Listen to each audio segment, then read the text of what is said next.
Tonight, we will discuss states. When we open the Bible and read the story as it's given to us, we may think we are talking about people that lived, individuals, persons that, as we are. But it's not so. The characters depicted in the Bible are not the individuals named. They are simply states signified by those names. For instance, the name Moses, or the name Abraham, or the name, well, any name that you find in Scripture. They are not individuals, as you and I are. It's simply a state of consciousness through which the individual, you and I, the immortal being, we pass through these states. The word Moses means to be born. It's the old perfective of the Egyptian verb to be born. Abraham, the father of the multitudes. We start there, moving through states. And you and I pass through these states towards our own redemption. We come to the end. And that state is personified in Scripture.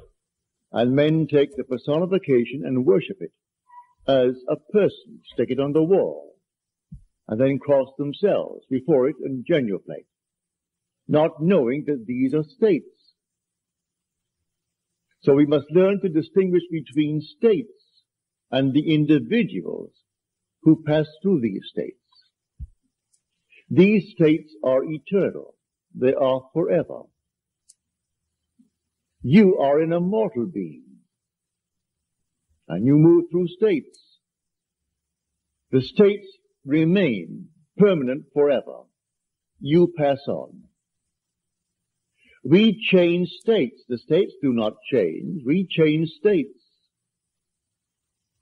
But we, the individual, we are forever. It's like moving through a city. The city remains, but we pass on. To think that because we have left the city, that the city has ceased to exist would be stupid. The city remains, and we go on.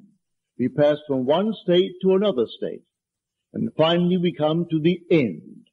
That end is described in Scripture as Jesus. But that's a state.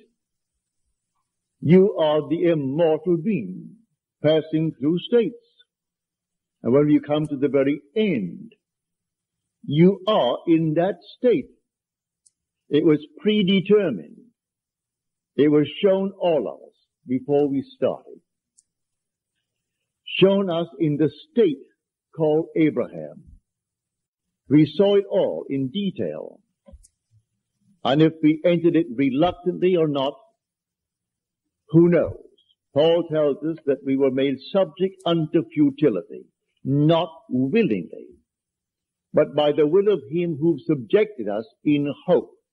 And the hope was that we would obtain the glorious liberty of the sons of God.